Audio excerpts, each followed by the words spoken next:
की वरच्या फळीमध्ये माझं पक्षप्रवेश झालेला आहे, मात्र राज्य लेवलला ते एक्सेप्ट नाही आहे. नाताभाऊंचा पक्ष राज्यातील नेते अनेक नेते अडचणीत ठरत आता असल्यामुळे खडसेंचं तर मला कळतच नाही काय बोलावं त्यांच्याबद्दल. मी वरती म्हणे नड्डा साहेबांनी प्रवेश केलेला आहे, कधी म्हणता अमित भाईंनी प्रवेश केलेला आहे, माननीय अमित भाईंनी प्रवेश केलेला आहे, पण खाली ते फोटो येऊ देत नाही. आता आम्ही त्यांच्यापेक्षा मोठे आहोत का? आता वरिष्ठांनी जर त्यांचा प्रवेश केलेला आहे तर आम्ही त्यांना थांबवणारे कोण आहोत?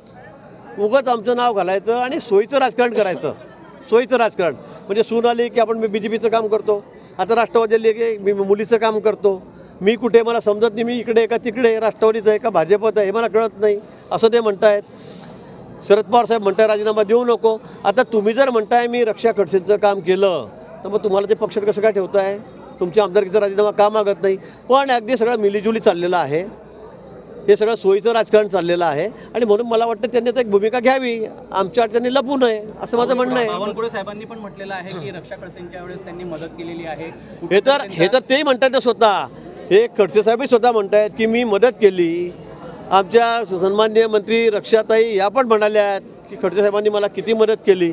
मग तुम्ही पक्षाचे त्या आमदार आहात, त्यांच्याकडून तुम्ही आमदारकी भोगतात, पदं घेतात आणि इकडे कसं काय मदत करतात आणि काय मदत केली? हाही प्रश्न आहे. मदत केली असेल तर तुम्ही त्या पक्षात राहून तरी पण शरद पवार साहेब म्हणतात मी यांचा राजीनामा घेणार नाही. मग एवढं प्रेम का? म्हणजे दुटप्पी भूमिका आहे. याही दगडावर पाय ठेवायचा, त्याही दगडावर पाय ठेवायचा, अशी दुहेरी भूमिका घेऊन राजकारणामध्ये चालणार नाही. म्हणजे घरामध्ये सगळे पदं पाहिजे, वेगवेगळ्या पक्षांचे पाहिजे, हा कुठला प्रकार आहे आपला? आपण एकच भूमिका स्पष्ट करावी. भाजपनं एंट्री दिली नाही तर राष्ट्रवादीचं काम करेल आता त्यांनी असं म्हटलं. मला वाटतं ते सध्या राष्ट्रवादीचंच आहेत, त्याच पक्षाचे आमदार आहेत. करेल म्हणजे काय?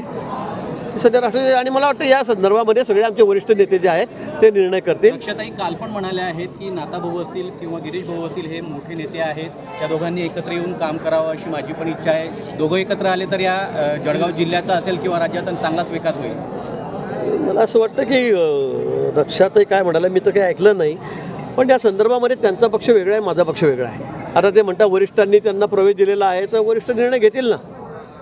आम्ही वरिष्ठांपेक्षा तर काही वरिष्ठ नाही आहोत, आम्ही तर फार छोटे कार्यकर्ते आहोत. तर तेच म्हणता मी काही खाली कोणाशी बोलत नाही, माझा डायरेक्ट संपर्क वरती आहे, त्यांचं असं म्हणणं आहे. तर त्यामुळे मला असं वाटतं की मग त्याच्या बाबतीत वरिष्ठ निर्णय घेतील. आता कोणाची मजाल आहे का? अमित भाईंनी सांगितलं की इनको ले लिया तर काय आम्ही म्हणणार आहे नाही लिया करके असं म्हणणार आहे आम्ही? नड्डाजी आमचे अध्यक्ष आहेत, नड्डाजी, मान्य नड्डाजी, त्यांनी जर म्हटलं आमने प्रवेश दे दिया तर आमची काय मजा आली? आम्ही काय म्हणून नाही देणे का? असं आहे का? पण मला वाटतं काय असेल स्पष्टता त्यांनी एकदा करावी.